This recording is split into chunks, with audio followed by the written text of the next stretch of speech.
Si je vous disais que vous pouvez gagner plus d'argent sans même dépenser 1 euro supplémentaire en pub, c'est ce que nous allons voir dans cette vidéo. Dans cette vidéo, vous allez découvrir des stratégies concrètes pour booster vos ventes et bâtir des relations solides avec vos clients, simplement en créant du contenu de valeur. Je vais vous révéler les 4 étapes qui en création de contenu ont transformé mes entreprises en véritables machines à cash, générant plus de 10 millions d'euros par an. Alors les amis, que vous soyez entrepreneur, freelance, consultant ou même en train de lancer votre entreprise, ces stratégies vont vous permettre d'attirer les bons clients, maximiser vos résultats et surtout baisser vos coûts d'acquisition. Dans cette vidéo, c'est que je vais vous partager des astuces que j'ai testées et qui surtout fonctionnent réellement. Alors restez bien jusqu'à la fin de cette vidéo parce que un seul de ces conseils pourrait littéralement changer la donne pour votre business. Dans cette vidéo, on va voir aujourd'hui comment 1. Comprendre le contenu de valeur, 2. Identifier et optimiser vos canaux de diffusion, 3. Et une des parties les plus importantes, créer un contenu qui convertit et surtout stimule les ventes pour votre entreprise, et 4. Investir intelligemment dans le contenu. Mais avant, je vais me présenter brièvement. Je m'appelle Marvin Diaye, j'ai 27 ans, je suis marié, papa d'un incroyable petit garçon. Je dirige plusieurs sociétés générant un chiffre d'affaires annuel de plus de 10 millions d'euros et je suis également auteur de ce livre, Fauché à 18 ans et millionnaire à 23. Aujourd'hui, on va parler d'un thème qui me plaît beaucoup, c'est la création de contenu. À travers mes différentes plateformes, je regroupe environ 150 000 followers. Et cette vidéo, c'est un échauffement pour mon workshop, la Black Week des entrepreneurs, qui aura lieu le 25, 26 et 27 novembre. D'ailleurs, si vous n'êtes pas encore inscrit, vous pouvez vous inscrire encore maintenant en cliquant sur le lien dans la description ou alors dans ma bio Instagram, évidemment si ça vous intéresse. Dans ce workshop, je vais vous montrer comment structurer votre entreprise pour pouvoir maximiser vos résultats, gagner plus d'argent, gagner plus de temps et surtout améliorer votre qualité de vie. Et donc, en attendant lundi, est-ce que vous êtes prêts pour découvrir les 4 prochaines étapes? Le premier point que nous allons voir ensemble, c'est comprendre le contenu de valeur. Pourquoi certaines marques captivent leur audience alors que d'autres peinent à se démarquer? Souvent, la réponse, elle tient en 2 mots. Contenu de valeur. Je vais te montrer comment créer du contenu qui attire, qui convertit tes clients, tout en bâtissant une relation solide, durable. Pour la partie 1 de ce point-ci, on va voir la différence entre les contenus de valeur et les contenus sans valeur. Un contenu sans valeur, c'est quoi? Un contenu sans valeur, c'est celui qui fait que de pousser un produit ou un service. Par exemple, je pense que vous l'avez déjà tous vu, c'est ces pubs horribles où vous voyez juste promotion, où on voit juste le produit. Juste des choses qui n'ont aucun lien émotionnel. Ils ne montrent rien de bien, c'est juste acheter mon truc. Ils ne montrent pas une histoire, ils ne montrent pas comment le produit peut résoudre un problème ou même transformer la vie du client. Et derrière, ça n'instaure rien de positif. En revanche, un contenu de valeur, ça éduque, ça divertit, ça répond aux questions des clients. Il va au-delà du produit, tout en mettant en avant ce que les clients veulent vraiment avoir. Et pour vous donner un exemple, on va prendre un e-commerce du vin. Un e-commerce du vin pourrait créer une série éducative sous les accords Mes Vins ou expliquer la température idéale pour chaque bouteille. Il y a quelqu'un par exemple qui fait ça sur TikTok, c'est un maître fromager. À la fin, il nous vend ses couteaux pour le fromage, ce fromage. En fait, ce qu'il y a de bien, c'est que ce type de contenu, il inspire, il construit et il crée surtout une vraie connexion avec l'audience ou le consommateur ou même le futur client. Une autre chose qui est importante, c'est de mettre le client au centre, pas le produit. La grande différence, ça réside dans la façon dont tu places ton audience au cœur de ta communication. Un contenu de valeur montre que tu comprends leurs besoins et surtout leurs attentes, tandis qu'un contenu sans valeur ne fait que parler de ton produit. Et d'ailleurs pour ça, on va prendre l'exemple de Nike. Ils ne se contentent pas de vendre juste des vêtements ou des chaussures. Leur contenu, il inspire leurs clients à poursuivre leurs objectifs. On a tous une pub avec un joueur de foot, en l'occurrence moi c'était Ronaldinho à l'époque que j'adorais. Et ils partagent des histoires par exemple des athlètes, des conseils de performance, des messages motivants. Et ça donne envie. Moi, quand je me rappelle, quand je voulais jouer au foot, je voulais jouer au foot en Nike. C'est ce qui crée un lien émotionnel. Et une fidélité inégalée parce qu'aujourd'hui, j'ai un enfant, j'ai envie aussi qu'il mette du Nike. Et d'ailleurs, ils ont créé ce que j'appelle le cycle de confiance. Lorsque vous partagez des informations utiles et pertinentes, ton audience commence à te voir comme une référence. Et avec le temps, cette confiance se transforme en fidélité. En fait, pour y arriver, c'est quand même vachement difficile et la cohérence, c'est un point essentiel. Un message sporadique ne suffit pas, évidemment. C'est en étant présent, constant, qu'on construit une crédibilité. D'ailleurs, ce concept, ou ce que je vous explique ici, ça s'applique à toutes les entreprises. Peu importe la taille, que vous soyez 5, 10, 15, 20, 30, 50, 100 personnes, une boutique de vêtements fait à la main peut raconter une histoire de chaque pièce, montrer le processus de fabrication et mettre en avant l'origine des matériaux. Le contenu de valeur, ça peut aussi vachement réduire ton coût d'acquisition, le fameux CAC. Quand un client se sent compris, valorisé, il revient naturellement. Un contenu qui éduque et inspire peut également justifier une majoration. Quand le client perçoit la valeur réelle de ton produit, il est prêt à payer plus cher. Parce que c'est pas juste un produit, non. Il y a un humain derrière, il y a de la valeur qui est apportée. Et c'est comme ça qu'on arrive à créer un contenu de valeur sans avoir de gros budget, mais plutôt en ayant une stratégie claire. Maintenant que tu as compris comment créer un contenu plus puissant, voyons où le diffuser et surtout pour qu'il atteigne son plein potentiel. Car un bon contenu n'a de l'impact que s'il est vu par la bonne audience, au bon endroit et au bon moment. On va donc rentrer ensemble dans le point numéro 2. Identifier et optimiser vos canaux de diffusion. Choisir le bon canal et le bon format pour maximiser l'impact de votre contenu, c'est essentiel. Créer un contenu de qualité, mais savoir où et comment le diffuser, c'est encore plus stratégique. Chaque réseau social a ses particularités et sa propre audience. Mais avant tout, pose-toi cette question. Où se trouve mon client idéal? Est-ce qu'il est sur Instagram, sur YouTube, sur LinkedIn, sur Pinterest? Je sais, tu vas te dire un peu partout. Non. Si ton audience est visuelle et cherche de l'inspiration, souvent Instagram et Pinterest sont parfaits pour des contenus inspirants et esthétiques. Par contre, si ton client accorde de l'importance aux informations techniques ou professionnelles, LinkedIn ou YouTube sont des bien meilleurs choix. Évidemment que sûrement il y a un mélange entre tout ça, mais choisir le bon canal te permet de concentrer ton énergie là où tu auras le plus d'impact. Et surtout, ça permet de ne pas la gaspiller dans des plateformes peu ou des fois même non pertinentes. Il y a un point qui est important, c'est que chaque réseau social a ses propres formats qui fonctionnent le mieux. Par exemple, pour Instagram, que je connais assez bien, étant donné que je cumule presque 100 000 followers sur cette plateforme, l'idéal contenu pour Instagram, c'est rapide et accrocheur. On utilise des réels, des stories pour capter l'attention. Si tu vends des vêtements par exemple, des réels de présentation,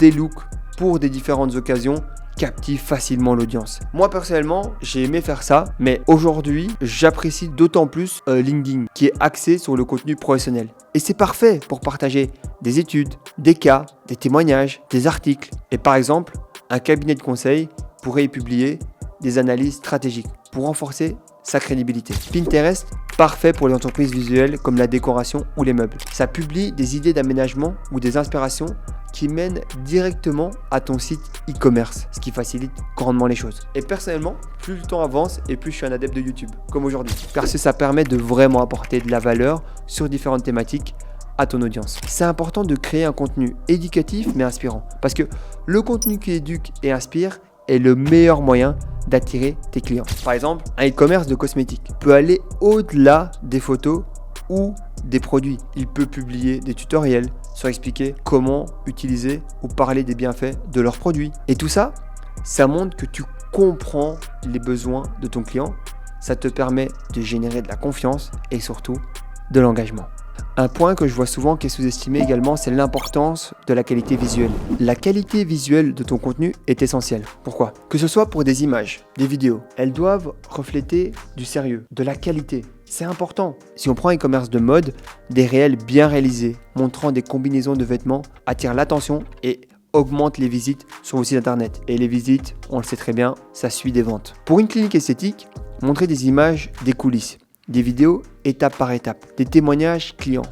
Cela va inspirer la confiance et surtout rassurer sur la qualité du service. Ce contenu apporte une sécurité essentielle pour pouvoir convertir des prospects en clients. Car plus les gens vont passer de temps avec vous, plus ils vont s'habituer et plus ils sont susceptibles de pouvoir passer à l'action chez vous. Il est temps de voir comment transformer ces stratégies en vente. Dans la prochaine partie, je vais te partager un guide pratique pour emmener ton client d'un simple contact jusqu'à l'achat. Prépare-toi à passer au niveau suivant. Et ce niveau suivant, c'est le niveau 3. Et dans ce niveau 3, on va voir ensemble comment créer un contenu qui convertit et qui surtout stimule les ventes. Vendre, ce n'est pas proposer simplement un produit ou un service. Ça va bien au-dessus de ça. Je vois souvent la vente qui est mal faite parce que les gens veulent aller trop vite. C'est un processus progressif de vente. Aujourd'hui, je vais vous montrer comment structurer un parcours client en 3 étapes. La première partie, c'est d'attirer et éduquer votre client. Lorsqu'un client découvre ta marque pour la première fois, l'objectif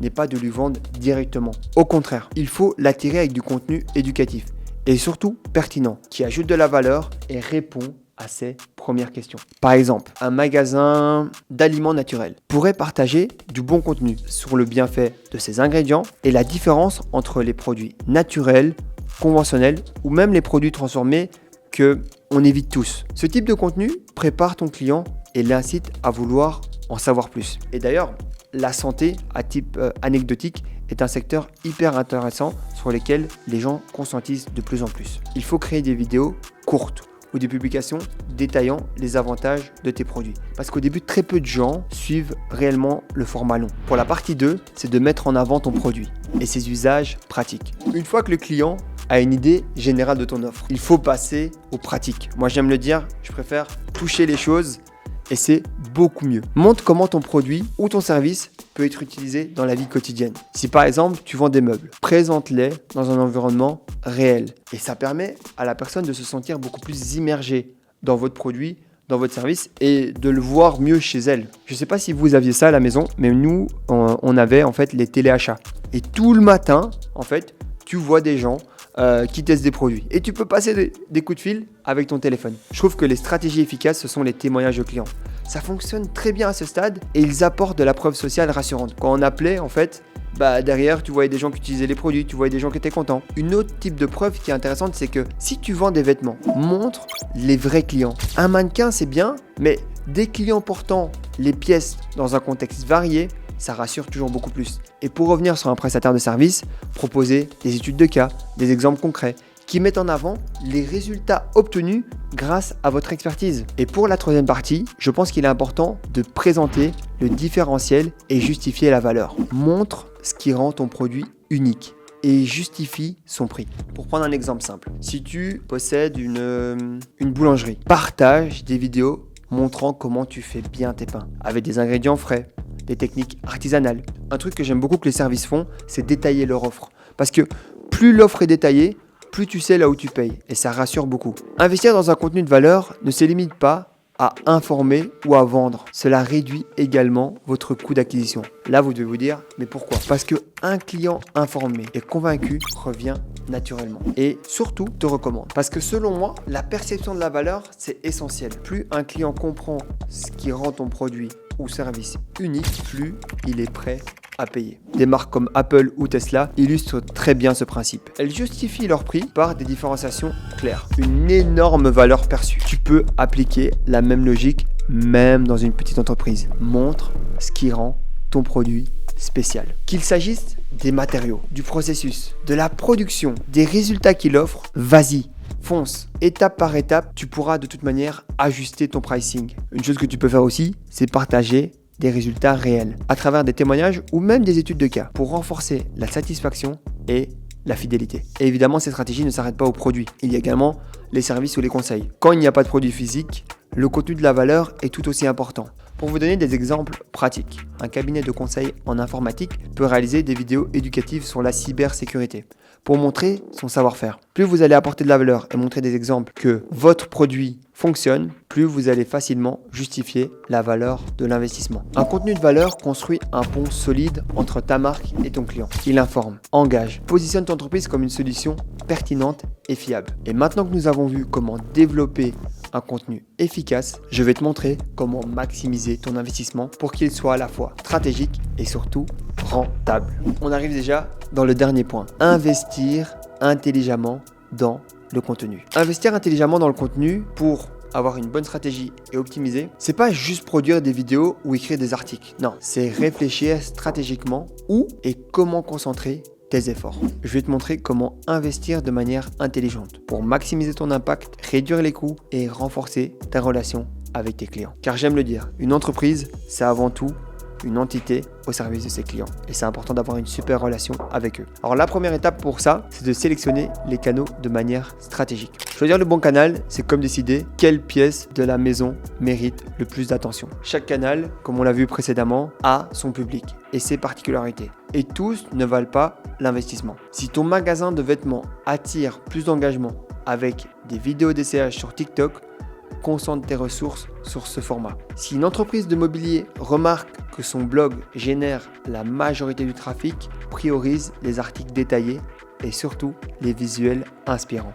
Investir dans le bon canal te permet d'optimiser ton budget et surtout de toucher directement ton audience idéale. Une fois les canaux choisis, il est crucial d'analyser la performance de ceux-ci. Quel type de contenu génère le plus d'engagement? Et plus vous arrivez à maîtriser vos informations, plus vous ferez des grands rendements. C'est comme un entretien régulier de ta maison. Tu ajustes là où il y a des défaillances et tu renforces ce qui fonctionne. Si on prend une marque de cosmétiques qui pourrait constater que ses tutoriels YouTube convertissent très bien, elle devrait donc augmenter la fréquence de ses vidéos. Si au contraire un format carrousel Instagram ne fonctionne pas, on évalue pourquoi avant d'y concentrer davantage de ressources. Parce que malgré que la création de contenu se base sur la volonté, les idées, ça prend du temps. Et ce temps, il faut l'allouer de la meilleure manière. Parce que comme ça, vous pouvez vous adapter rapidement à l'évolution et surtout à la préférence de vos clients. Les goûts et les attentes de tes clients, ça évolue tout le temps. Et il faut être flexible pour s'y adapter. Surtout en 2024-2025. C'est hyper important. D'ailleurs, une clinique esthétique peut remarquer que les clients veulent plus d'informations sur les traitements contre les cernes. Elle pourrait donc, avec cette information, rapidement créer une série de contenus spécifiques à ce sujet. Si un certain format devient moins populaire, ajuste ton approche sans perdre de vue la stratégie initiale. Et un petit conseil que j'aime partager, reste à l'écoute des commentaires, des interactions, pour mieux comprendre réellement ce que recherche ton audience. Tout le contenu que tu crées n'a pas besoin d'être éphémère. Investir dans des ressources durables et réutilisables est une stratégie très intelligente. Si vous êtes une société de conseil, vous pouvez produire un guide intitulé « Stratégie de croissance pour petites entreprises ». Et ça, c'est un contenu qui peut être mis à jour chaque année. D'ailleurs, plein de grosses entités le font. En apportant un retour constant, sans nouvel investissement majeur en termes de recherche ou de temps. Vous le mettez juste à jour. Pensez au contenu comme à des meubles de qualité. Ils continuent à servir et décorer sur le long terme. Un point que je vois souvent, et moi-même j'ai fait l'erreur, c'est plutôt que de produire un grand volume de contenu, investis dans du contenu de haute qualité qui aura un réel impact chez les gens. Un guide complet, une vidéo bien produite ou même un support interactif crée beaucoup plus de valeur qu'une multitude de publications basiques. Ce type de contenu, ça attire des clients beaucoup plus qualifiés. Et surtout, ça renforce ton autorité dans ton domaine ou même ton audience. On a parlé des commentaires quand je vous ai donné le petit conseil. N'ignore jamais les retours de tes clients sur les réseaux sociaux. C'est important. Même par email d'ailleurs. Parce que je vois beaucoup de gens qui ne répondent pas à leurs mails. Ces interactions sont une mine d'or pour ajuster ton contenu. Répondre à la demande des gens. Écouter ce qu'ils ont besoin. Parce que les gens intelligents écoutent régulièrement leurs consommateurs et font ce qui leur plaît. Si tu as un commerce d'articles de sport qui reçoit des demandes pour plus de vidéos démontrant l'utilisation des produits, c'est une opportunité parfaite pour investir dans du contenu visuel répondant clairement à la demande de la personne. Investir intelligemment dans le contenu, c'est s'assurer que chaque pièce que tu construis renforce la relation avec ton client. Et avec une planification bien ciblée, tu réduis les coûts et augmente les retours sur investissement. Et tu établis également une marque forte et cohérente. Maintenant, il est temps pour toi de passer à l'action et d'appliquer ces stratégies pour transformer ton contenu en véritable levier de croissance. Pour conclure ce que nous avons vu aujourd'hui, il est évident que la création de contenu de valeur dépasse largement la simple publication que vous voyez sur les réseaux sociaux. C'est une véritable stratégie qui, lorsqu'elle est bien exécutée, renforce ta marque, crée des relations durables avec tes clients et génère surtout des ventes de manière constante avec un très petit budget si tu es créatif. Un contenu qui apporte de la valeur te permet également de réduire ton CAC, ton coût d'acquisition, d'augmenter la perception de tes produits ou services et de justifier une majoration, ce qui améliore confortablement tes marges bénéficiaires à chaque vente. Et selon moi, c'est cette approche qui différencie les grandes marques. Elles ne se concentrent pas uniquement sur la vente du produit, mais sur la création d'une relation de confiance à long terme. Comme je l'ai dit dès le début avec Nike. Et la bonne nouvelle, c'est que ces stratégies s'appliquent à ton entreprise. Peu importe que tu vendes un produit, un service, où tu en es aujourd'hui, tu peux le faire. D'ailleurs, pour ceux qui veulent aller encore plus loin et structurer ce type de stratégie de manière complète, je t'invite à mon workshop, la Black Week des entrepreneurs, qui donc aura lieu le 25, le 26 et le 27 novembre 2024. Et lors de ce workshop, nous approfondirons encore davantage des points essentiels pour faire passer ton entreprise à un niveau supérieur. Et je te montrerai comment structurer une entreprise qui génère plus d'argent, plus de résultats et qui surtout améliore la fameuse qualité de vie que moi personnellement j'adore. Cet événement est 100% gratuite. Maintenant, dis-moi en commentaire quel point de la vidéo t'a le plus marqué, lequel comptes-tu appliquer en premier dans ton entreprise. Je suis curieux de lire tes retours. En attendant le rendez-vous de lundi, je vous souhaite une très belle journée ou une belle soirée en fonction de quand vous verrez cette vidéo. Prépare-toi à mettre en pratique tout ce que nous avons vu et à concrétiser une réelle croissance pour ton business. C'était Marvin, à très vite. Peace!